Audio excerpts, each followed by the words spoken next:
ये कहानी है एक छोटे से गांव की, जहां एक अनाथ लड़की चंदा अपने छोटे भाई मुन्ना के साथ रहती थी। उनकी माँ कई साल पहले ही गुजर गई थी और कुछ दिन पहले उनके पिता का भी देहांत हो गया। अब ये दोनों अपने चाचा श्यामलाल, चाची सुशीला और उनकी बेटी रानी के साथ रहते हैं। सुबह का समय था। धूप धीरे धीरे आंगन में फैल रही थी। रसोई में चंदा जल्दी जल्दी चूल्हे पर नाश्ता बना रही थी। कुछ देर बाद सब बैठकर नाश्ता कर रहे थे। अरे वाह चंदा बिटिया, बहुत स्वादिष्ट नाश्ता बनाया है। बिल्कुल तुम्हारी दादी माँ के हाथ जैसा स्वाद है। लेकिन बेटा, तुम हमारे साथ बैठकर क्यों नहीं खा रही हो? तुम भी आओ, हम सबके साथ बैठकर खाओ। धन्यवाद चाचा जी, पर मैं अभी नहीं खाऊंगी। मुझे भूख नहीं है। आप लोग खाइए, मैं बाद में खा लूंगी। चंदा की तारीफ सुनकर पास ही बैठी चाची के मन में हल्की सी जलन की चिंगारी उठ चुकी थी। वह अपने मन में कहती है, आज तक इन्होंने मेरे बनाए खाने की इतनी तारीफ कभी नहीं की, और देखो अपनी लाडली चंदा की कितनी तारीफ कर रहे हैं। थोड़ी देर बाद श्यामलाल खेत जाने को निकल गया। दोपहर के समय चाची सुशीला गांव की औरतों के साथ बैठी गपशप कर रही थी। अरे सुशीला बहन, वो तुम्हारी जेठानी की बेटी चंदा तो पूरा घर अपने कब्जे में कर लेगी, देखते जाना। तुम्हारे पति तो हर बात पर पूरे गांव में चंदा की ही तारीफ करते रहते हैं, मानो वो ही उनकी सगी बेटी हो। अरे बहन, चंदा के पिताजी को गए अभी कुछ ही दिन हुए हैं, इसलिए मेरे पति उन दोनों भाई बहन को अपने बच्चों की तरह प्यार करते हैं, और इसमें मुझे कोई हर्ज नहीं है। तुम सही कह रही हो सुशीला। आखिर तुम्हारा घर और खेती बाड़ी सब चंदा के पिता का ही बनाया हुआ है, और उनके जाने के बाद सब तुम्हारे पति के ही हाथ में है। तो उन दोनों अनाथ बच्चों को प्यार देना तो तुम्हारा फर्ज है। बूढ़ी औरत की बातें सुनकर सुशीला का चेहरा उतर गया। थोड़ी देर में शाम होने लगी। तभी चंदा के चाचा श्यामलाल घर लौटे। उनके हाथ में एक चमचमाती नई साइकिल थी। दीदी, वो देखो चाचा नई साइकिल लाए हैं। चलो बाहर चल के देखते हैं। लो बेटा, तुम्हारे लिए ये नई साइकिल। तुम सब भाई बहन मिलकर चलाना और खूब खेलना। मैंने कल तुम्हारी बातें सुनी थी मेरे बच्चों। तुम लोगों को यही साइकिल चाहिए थी ना? हाँ पिताजी, ये साइकिल हम सब भाई बहन मिलकर चलाएंगे। इतने पैसे बर्बाद कर दिए, क्या जरूरत थी ये साइकिल लाने की? और लाए भी तो मुन्ना के लिए लाए। तुम्हें अपनी खुद की बेटी नहीं दिखती क्या? उसके लिए तो कभी कुछ नहीं लाते। अरे सुशीला, तुम ये क्या कह रही हो? मैंने कहा ना, सब बच्चे मिलकर चलाना। और तुम ये बात भूलो मत कि ये घर, खेत और सारा धन मेरे बड़े भैया का ही है। आज उनकी मेहनत के कारण हम सब एक अच्छी जिंदगी जी रहे हैं। हाँ, सब तुम्हारे भाई का है। पता है, मुझे यही बात सुन सुनकर मेरे कान थक चुके हैं। पर इसका मतलब ये नहीं है कि मेरी बेटी का कोई हक नहीं इन सब चीजों पर, और मैंने भी बहुत किया है। इन दोनों अनाथ चंदा और मुन्ना के लिए तुम भी मत भूलना। इतना कहकर सुशीला गुस्से में घर के अंदर चली गई। अगले दिन दोपहर के समय गांव की औरतें चंदा के घर के बाहर बैठी बातें कर रही थी। तभी अचानक सामने से चंदा का भाई चमचमाती नई साइकिल चलाता हुआ गुजरा। सबकी नजर उसी पर टिक गई। सुशीला दीदी, ये मुन्ना किसकी साइकिल चला रहा है? अरे वो साइकिल मेरे पति लेकर आए हैं कल ही। ओहो खूब, तो अपने भाई के बेटे के लिए साइकिल ले आए, लेकिन अपनी बेटी रानी के लिए क्या लाए, ये तो बताओ। वो रानी के लिए कुछ नहीं लाए। जब से मेरे जेठ जी इस दुनिया से गए हैं, तब से मेरे पति का उनकी बेटी पर ध्यान ही नहीं है। अब वो उनका पूरा प्यार उन दोनों भाई बहन पर ही लुटा रहे हैं। सुन रही हो सब लोग, अपनी बेटी के लिए कुछ नहीं लाए, और उस अनाथ चंदा और मुन्ना पर पैसे लुटाने में कोई कमी नहीं। ये चंदा अब बड़ी हो गई है, अभी तो साइकिल लिया है, कल को तुम्हारा सारा धन दौलत भी उसी को दे दिया, तो तुम्हारी बेटी का क्या होगा? और सोचो सुशीला, रानी भी कुछ सालों में शादी लायक उम्र में आ जाएगी। उसकी शादी के लिए भी पैसा लगेगा। अगर तुम्हारा पति यूं ही चंदा और मुन्ना पर पैसा उड़ाता रहा, तो रानी के लिए क्या बचेगा? तुम सब सही कह रही हो। आज के बाद घर में जो होगा मेरी मर्जी से होगा। लेकिन मेरे पति तो सिर्फ चंदा और उसके भाई पर ही पैसा लुटाते हैं। मैं इन्हें उन दोनों से दूर कैसे करूं? मुझे समझ नहीं आ रहा कि मैं क्या करूं। बहुत आसान है सुशीला, चंदा को तेरे पति की नजरों में गिरा दे, उससे कोई गलती करवा दे, या ऐसा माहौल बना दे कि तेरे पति को लगे कि चंदा पर भरोसा नहीं किया जा सकता। बस चंदा को बदनाम कर दे उसके ही घर में। तेरे पति उसे खुद दूर धकेल देंगे। हाँ, तुम सही कह रही हो। अब मैं चंदा को इतना परेशान करूंगी, इतना तंग करूंगी कि या तो वो खुद गलती कर बैठेगी या मेरी बातों के जाल में फंस जाएगी। अगली सुबह चंदा रानी के साथ बाहर बैठी थी। मुन्ना वहीं साइकिल चला रहा था। फिर वहां सुशीला आई और तेज आवाज में चंदा से बोली, अरे ओ चंदा, यहाँ बैठकर क्यों समय बर्बाद कर रही हो? जाओ, झाड़ू पोछा लगा दो और फिर बर्तन धोकर खाना बना देना। हाँ चाची जी, मैं अभी करती हूँ। अरे उतर, साइकिल से खराब कर देगा क्या? अब से इसे सिर्फ मेरी बेटी रानी ही चलाएगी। आज के बाद इस साइकिल को छूना भी नहीं, समझा ना? माँ, तुम मेरे भाई को साइकिल चलाने से क्यों मना कर रही हो? तू चुप रह रानी, अपनी माँ से जुबान मत लड़ा। चंदा घर का सारा काम कर रही थी। उधर चाची दिन भर फोन पर अपने मायके से बातें करती रहती है। तभी अचानक श्यामलाल आ जाता है।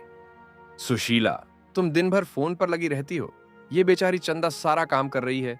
उसके पिता का अभी अभी देहांत हुआ है और तुम पूरा काम का बोझ चंदा पर डाल रही हो। तुम दोनों मिलकर काम किया करो। क्या आप मुझे डांट रहे हो? आज तक आपने मुझसे ऊंची आवाज में बात नहीं की और अब इस चंदा की वजह से मुझे डांट रहे हो? और वैसे भी मेरी तबीयत आज कुछ ठीक नहीं है, इसलिए मैं थोड़ा आराम कर रही थी। ठीक है, अब देखना, मैं इस चंदा को तुम्हारी नजरों में इतना गिरा दूंगी कि तुम खुद कहोगे इसे घर से निकाल दो। फिर इस घर और सारे धन पर मेरा हक होगा। दोपहर के समय सबने खाना खा लिया। अब बस चाची, सुशीला और चंदा बाकी थे।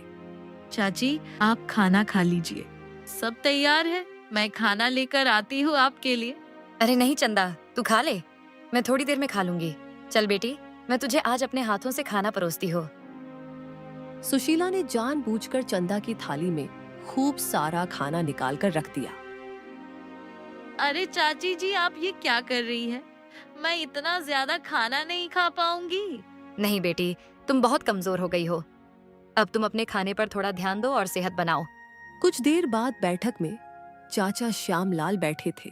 सुशीला रोने धोने का नाटक करती हुई आती है और कहती है, अजी सुनते हो, ये चंदा रोज सारा खाना खा जाती है। आज भी देखो, मेरे लिए कुछ नहीं छोड़ा। मैं खाए बिना तो बीमार होने लगी हूँ, ऊपर से जब मैंने उसे कहा तो मुझसे जुबान लड़ाने लगी। क्या चंदा ने ऐसा किया? पर वो तो कभी ऐसा नहीं करती है। अरे मैं झूठ क्यों बोलूंगी? आपको लगता है कि ये भोली भाली है, लेकिन असल में ये हमारे घर को बर्बाद कर रही है। आपको विश्वास नहीं होता तो चलिए, मैं आपको दिखाती हूँ। आप भी आज उसका असली रूप देख ही लीजिए। श्यामलाल चंदा को देख सोच में पड़ जाता है। दिन बीतते जाते हैं। रोज रोज चंदा की चाची इसी तरह नए नए बहाने बनाकर चंदा के खिलाफ श्यामलाल के कान भरती रहती है। कभी कहती, आज चंदा ने रानी को डांट दिया। कभी कहती, आज फिर मेरे लिए खाना नहीं छोड़ा। कभी कहती, चंदा रोज मुझसे बदतमीजी करती है। धीरे धीरे श्यामलाल का मन भी बदलने लगता है। देखो सुशीला, जब भैया थे तो सब जिम्मेदारी वही संभालते थे। मुझे तो खेती का काम कभी अच्छे से नहीं आता था। भैया के होने की वजह से मैं पीछे हट जाता था। वो ही सारा काम करते थे। लेकिन अब भैया नहीं है। अब सारी जिम्मेदारी मुझ पर आ गई है। अब फसल पहले जैसी नहीं हो रही है और मुझ पर कर्ज बढ़ते जा रहे हैं। किसी भी चीज की कमी या कोई गलती हो गई तो सारा बोझ मुझे ही उठाना पड़ेगा। तुम सही कह रहे हो। अब देखो, चंदा और उसके भाई की जिम्मेदारी भी हमारे ऊपर आ गई है। इन दोनों का बोझ अब हमें ही उठाना पड़ रहा है। हमने क्या ठेका ले रखा है? इनका ये चंदा अब शादी के लायक हो गई है और इसकी शादी में भी बहुत पैसे खर्च होंगे। ऊपर से मुन्ना भी अब बड़ा हो गया है। कुछ ही सालों में वो भी शादी लायक हो जाएगा। हमारी भी बेटी रानी अब बड़ी हो रही है। हमें उसके बारे में ज्यादा सोचना चाहिए। सच कहूँ तो ये दोनों हमारे ऊपर बोझ बन गए हैं। खर्च भी बढ़ गया है। इन्हें अलग कर देना चाहिए। ये घर, खेत और सारा धन अब हमारा है। अब हमें इसमें किसी और का हक नहीं देना चाहिए। हाँ, तुम ठीक कह रही हो। सच में अब ये हमारी जिम्मेदारी बहुत ज्यादा हो गई। ठीक है, हम इन्हें अलग कर देंगे। बहुत जिम्मेदारी उठा ली मैंने, अब बहुत हुआ। थोड़ी देर बाद चाचा चाची ने चंदा और मुन्ना को कमरे में बुलाया। चंदा, हम तुमसे कुछ बहुत जरूरी बात करना चाहते हैं। सच कहें तो अब हम तुम्हें इस घर पर नहीं रख सकते। हमारी अपनी बेटी भी है और हमारा खर्च बहुत बढ़ गया है। जो हमारा पुराना घर है, तुम लोग वहाँ चले जाओ। अब वही तुम्हारा रहने का ठिकाना रहेगा। चाचा, चाची, आप दोनों ये क्या बोल रहे हैं? अचानक आप दोनों को क्या हो गया? हाँ चंदा, यही फैसला सही है। अब हमें अपनी बेटी और अपने घर की जिम्मेदारी पहले लेनी होगी। और वैसे भी अब तुम दोनों भाई बहन बड़े हो गए हो, तुम अपनी जिंदगी अपने दम पर जी सकते हो। आप ऐसा कैसे कर सकते हैं? अभी पिताजी को गुजरे 1 महीना ही हुआ है और आप हमें घर से निकाल रहे हैं। ये घर हमारे पिताजी ने बनवाया था, ये हमारा भी घर है। आप इसे हमसे कैसे छीन सकते हैं? हम यहाँ से कहीं नहीं जाएंगे। अब बहुत हो गया, बहुत ज्यादा मुंह खुल रहा है तुम्हारा। तुम्हारे पिताजी का अब कुछ नहीं है, सब हमारा है तुम्हारा। इन सब पर अब कोई हक नहीं है। हाँ, अब बहुत हुआ, तुम दोनों तुरंत ये घर छोड़ दो। जो पुराना घर है अब वहीं तुम्हारा रहने का ठिकाना है। ये सब हमारा है, समझे? अब कोई बहस नहीं। चाचा चाची, ये घर हमारे पिता ने बनवाया था, ये हमारा घर है। अब आप हमें घर से निकाल रहे हैं तो हमें हमारा हिस्सा दीजिए। हमारे पिताजी की मेहनत का हक हमारा है। कोई हिस्सा नहीं मिलेगा, जो कुछ भी है सब मेरा है। खेत और जमीन के कागज सब में मेरा नाम है, मेरे हस्ताक्षर है। तुम्हारा किसी भी चीज में कोई हक नहीं है। अब निकल जाओ मेरे घर से। मैंने कभी सपने में भी ये नहीं सोचा था कि आप दोनों हमारे साथ ऐसा करेंगे। आपने धोखे से मेरे पिताजी के बनाए हुए सारे जमीन जायदाद को हथिया लिया। भगवान आपको कभी माफ नहीं करेंगे। दीदी, तुम इनके कारण आंसू मत बहाओ और तुम चिंता मत करो। मैं भी अब बड़ा हो गया हूँ। हम दोनों मिलकर बहुत अच्छा करेंगे और इनसे हमारा हक लेकर रहेंगे। चंदा अपने छोटे भाई के साथ रोते रोते पुराने घर चली गई। घर पहुंचकर उसने पूरे घर की साफ सफाई की। मुन्ना, मेरे पास कुछ पैसे हैं, मैं बाजार से कुछ राशन लेकर आती हूँ। चंदा के पास कुछ पैसे थे। उसने बाजार जाकर राशन और सब्जियां खरीदी। फिर घर आकर उसने स्वादिष्ट खाना बनाया और अपने छोटे भाई को खिलाया। थोड़ी देर में रात हो गई, पर चंदा को चिंता के मारे नींद ही नहीं आ रही थी। वो सारी रात बैठकर सोचती रही। सुन मुन्ना, अब हम यहाँ आ तो गए हैं, पर हमें अपना घर चलाने के लिए कुछ ना कुछ काम करना पड़ेगा। तुम तो खाना बहुत अच्छा बनाती हो, क्यों ना हम छोले भटूरे बनाकर बाजार में बेचें? हमारे पास जो पैसे बचे हैं उससे कुछ सामान ले लेंगे। हाँ मुन्ना, तुमने कितना अच्छा सुझाव दिया है, यही सही रहेगा। चलो मेरे साथ अब बाजार जाकर छोले भटूरे बनाने के लिए राशन ले आते हैं। चंदा के पास जितने पैसे बचे थे उन्हें लेकर उसने बाजार से जरूरी सामान खरीदा। फिर बड़ी मेहनत से स्वादिष्ट छोले भटूरे बनाना शुरू किया। पूरे घर में महक फैल गई। थोड़ी देर बाद दोनों भाई बहन छोले भटूरे लेकर बाजार गए और अपने ठेले को सजाकर ग्राहक का इंतजार करने लगे। अरे भाई, वो देख, वाह क्या महक आ रही है। चल छोले भटूरे खाते हैं। अरे वाह, क्या स्वादिष्ट छोले भटूरे हैं। मैंने इतने अच्छे छोले भटूरे कभी नहीं खाए थे। धीरे धीरे गांव वाले आने लगे। लोगों ने उनके बने छोले भटूरे की तारीफ करनी शुरू कर दी। देखते ही देखते रात होने लगी। भीड़ बढ़ने लगी और कुछ ही समय में सारे छोले भटूरे बिक गए।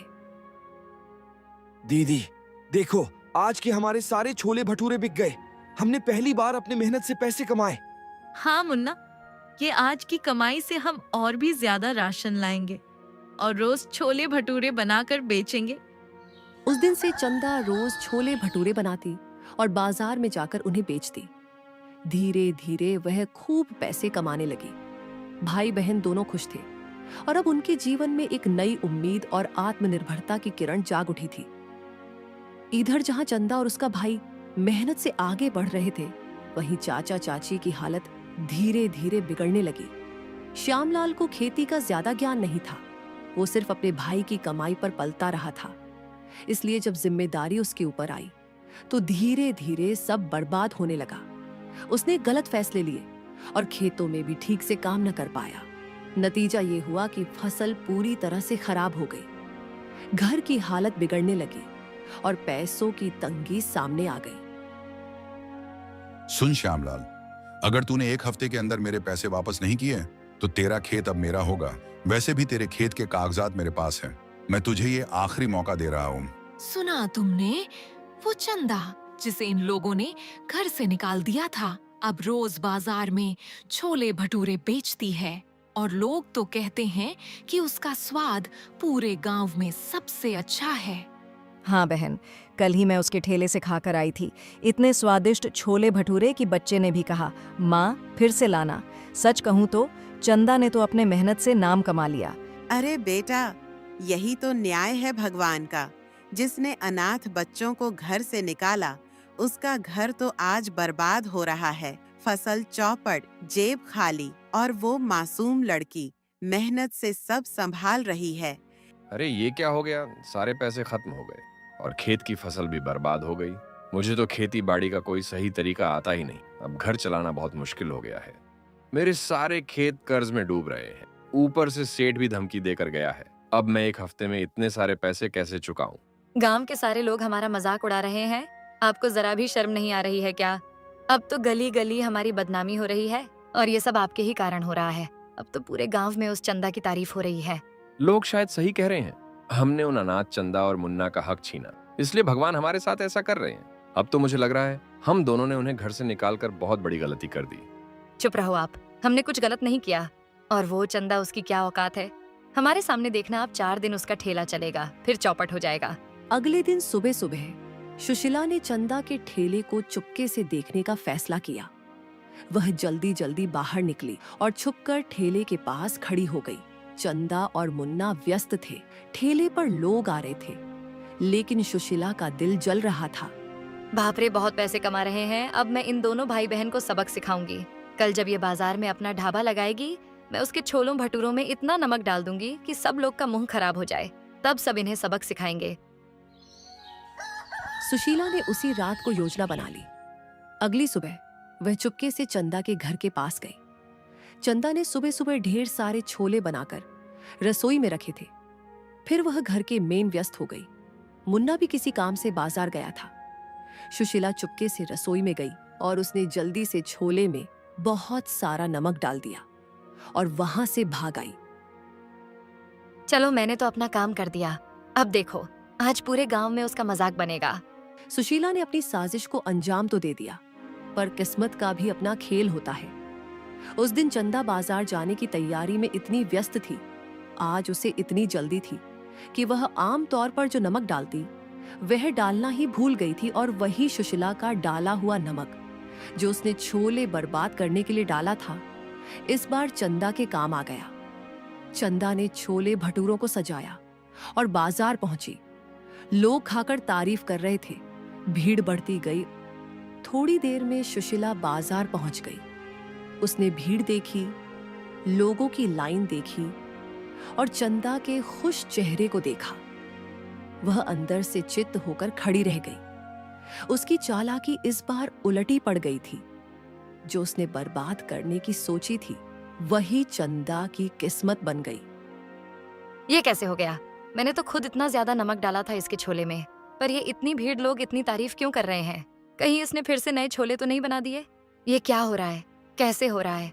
हे भगवान, मुझे कुछ समझ नहीं आ रहा है। मैंने तो सोचा था लोग इसे आज छोड़ेंगे नहीं, पर सब मजे से खा रहे हैं। सुशीला की आंखों में आग और शर्म दोनों उभर आए।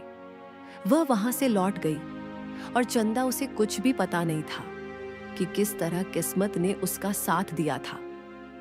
सुशीला ने पहले से भी खतरनाक योजना बनाई। अगली सुबह चंदा रानी से मिलने गई। उसने गांव वालों की बातें सुन ली थी कि उसके चाचा श्यामलाल कर्ज में डूब चुके हैं और घर चलाना मुश्किल हो गया है। इसलिए वह मदद के लिए कुछ पैसे लेकर वहां पहुंची। रानी, मेरी बहन, तू कैसी है? मुझे तेरी बहुत याद आती है। मैंने गांव वालों से सुना कि चाचा जी की सारी फसल का नुकसान हो गया है और घर चलाना मुश्किल हो गया है। इसलिए बहन, मेरी तरफ से ये छोटी सी मदद है। दीदी, मुझे भी तुम्हारी और भाई की बहुत याद आती है। मुझे तुम्हारे बिना यहाँ बिल्कुल अच्छा नहीं लगता। पिताजी ने तुम्हारे साथ इतना बुरा किया, फिर भी तुम हमारी मदद कर रही हो। मुझे पता है रानी, चाचा चाची ने हमारे साथ बहुत गलत किया, फिर भी मैं तेरा मुंह देखकर मदद करने आ गई। अब मैं चलती हूँ, अपना ख्याल रखना मेरी प्यारी बहन। और अगर कभी भी किसी चीज की जरूरत पड़े तो मुझे बताना, मैं तेरी मदद के लिए हमेशा तैयार रहूंगी। अब चंदा के जाने के थोड़ी देर बाद सुशीला घर के बाहर आई। सुबह सुशीला बहुत गुस्से में थी। एक डब्बे में लाल मिर्च भरकर रखती है और कहती है, आज देखती हूँ उस चंदा के छोले कैसे अच्छे बनते हैं। ये पूरी लाल मिर्च डाल दूंगी उसके खाने में, उसकी इज्जत धूल में मिल जाएगी। रानी ने उसे ये सब कहते सुन लिया। उसने तुरंत डब्बे अपने हाथों में पकड़ लिया। अरे रानी, ये डब्बा मुझे दे दे, इसमें मिर्च है बेटा, तेरे आंखों में जाएगा तो बहुत जलेगा। नहीं, तुम ये मिर्च लेकर मेरी बहन के खाने में डालने जा रही हो ताकि उसकी बेइज्जती हो, उसके बनाए खाने की बुराई हो। मैं ये मिर्च नहीं दूंगी। अरे ये क्या हो रहा है? तुम दोनों यहाँ क्या कर रही हो?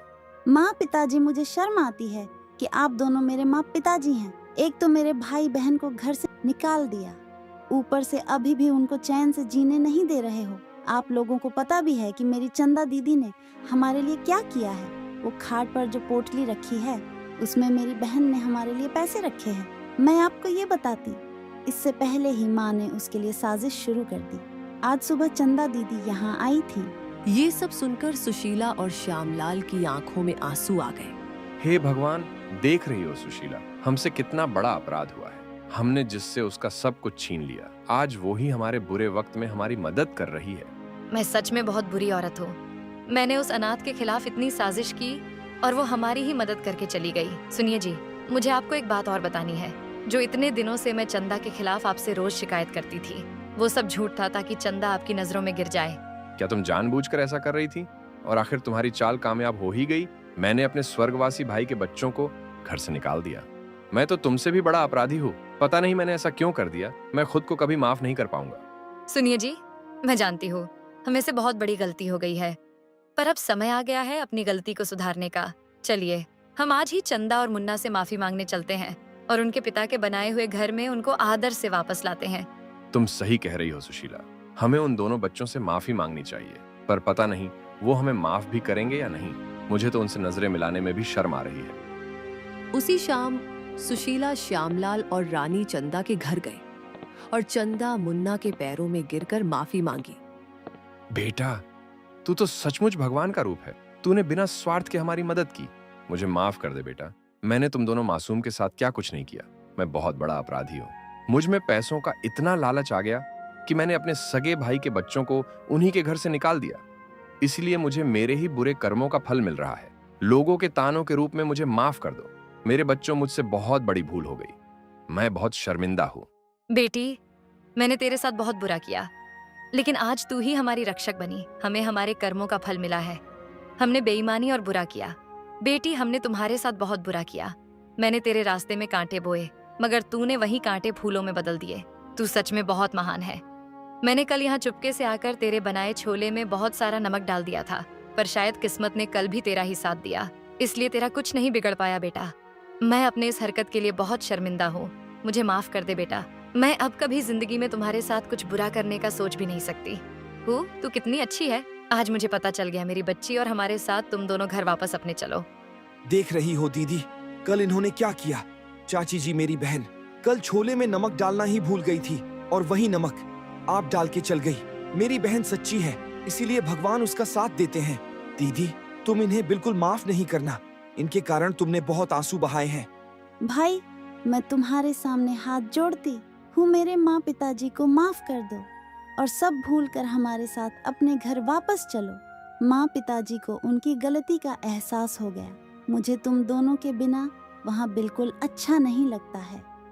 रानी की बातें सुन चंदा और मुन्ना का दिल पिघल गया। चाचा, चाची, अब आप दोनों सब भूल जाइए। जो हो गया उसे हम बदल नहीं सकते, लेकिन आगे हम सब मिलकर अच्छा करेंगे। अब इन बातों को यहीं छोड़ दीजिए। मैंने दिल से आपको माफ कर दिया क्या? अब हम सब मिलकर रहेंगे। आप दोनों को आपकी गलती का एहसास हुआ, यही सबसे बड़ी बात है। मुझे अब आप दोनों से कोई गिला शिकवा नहीं है। अब हम सब ये पुरानी बातें भूलकर अपनी जिंदगी में एक नई शुरुआत करेंगे। हाँ बेटा, अब हम साथ मिलकर खुशी खुशी रहेंगे। तू महान है चंदा, तेरा दिल बहुत बड़ा है। हमें माफ करने के लिए तेरा बहुत बहुत धन्यवाद मेरी बच्ची। अब चलो, सामान बांध लो मेरे बच्चों, और चलो अपने घर। वो घर तुम्हारा है और अब कोई उसे तुमसे नहीं छीनेगा। अब चलो हमारे साथ। चंदा और मुन्ना भी अपने चाचा चाची और रानी के साथ अपने घर वापस चले गए। अब उनकी चाची उन्हें बिल्कुल उनकी माँ की तरह प्यार करने लगी। चंदा, आज मुझे मेरी गलती का असली एहसास हो गया है। मैंने तेरे साथ बहुत बुरा किया, बहुत ज्यादती की। तू हम सबका ख्याल रखती रही, हमारे लिए दिन रात मेहनत करती रही, और बदले में मैंने तुझे सिर्फ दुख दिया। बिटिया, अगर तेरे दिल में मेरे लिए थोड़ी सी भी जगह बची है तो मुझे माफ कर देना। मैं सच में शर्मिंदा हूँ। चाची जी, आप मेरी बड़ी हैं। आपने मुझे माँ की तरह सहारा दिया, और जो भी गलतियां हुई वो आपके अपने हालात के कारण थी। इंसान से गलती हो जाती है चाची। चंदा, आज से मैं तेरे साथ हूँ। तेरे साथ बैठकर छोले भटूरे बनाऊंगी, तेरे साथ मेहनत करूंगी, तेरे साथ कमाऊंगी। तू अब अकेली नहीं है बिटिया। हम दोनों मिलकर यह ठेला चलाएंगे और दुनिया को दिखाएंगे कि मेहनत और एकता की ताकत के आगे कोई खराबी, कोई परेशानी टिक ही नहीं सकती। हाँ चाची, अब हम दोनों साथ में काम करेंगे और कल से नया दिन शुरू करेंगे एक साथ। उसी समय गांव की सबसे समझदार, सबसे आदरणीय और दुनियादारी समझने वाली बूढ़ी औरत लच्छो काकी धीरे धीरे आगे आई। उनकी आंखों में उम्र का अनुभव था और आवाज में सच्चाई का वजन। सुशीला, आज तेरी आंखों में सच्चा पछतावा दिखाई दे रहा है। यही सबसे बड़ा प्रायश्चित होता है। पर एक बात हमेशा याद रखना, अब उन औरतों के पास मत बैठना जिनका काम ही घर तोड़ना है। जो लोग जिंदगी में आग लगाते हैं वे कभी किसी का भला नहीं चाह सकते। तू घर बनाने वाली बन, घर जलाने वालों का साथ छोड़ दे। काकी, आप ठीक कह रही हैं। अब मैं किसी की बातों में नहीं आऊंगी। अपने घर को, अपने परिवार को मैं खुद संभालूंगी।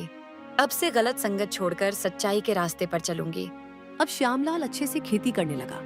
उसने चंदा के दिए पैसों से सारे कर्ज चुका दिए और चंदा के ठेले पर अब चंदा, मुन्ना रानी और उनकी चाची सुशीला मिलकर छोले भटूरे बेचने लगे।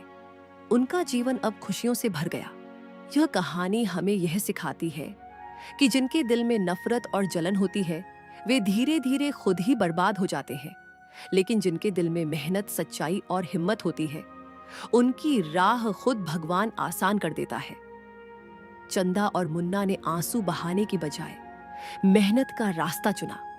उन्होंने दर्द सहकर भी अपने भविष्य की नींव मजबूती से रखी और सुशीला ने आखिरकार समझ लिया कि गलत संगत घर भी जलाती है और रिश्ते भी। अंत में नफरत हार गई, मेहनत जीत गई और एक टूटा हुआ परिवार फिर से जुड़कर पूरा हो गया।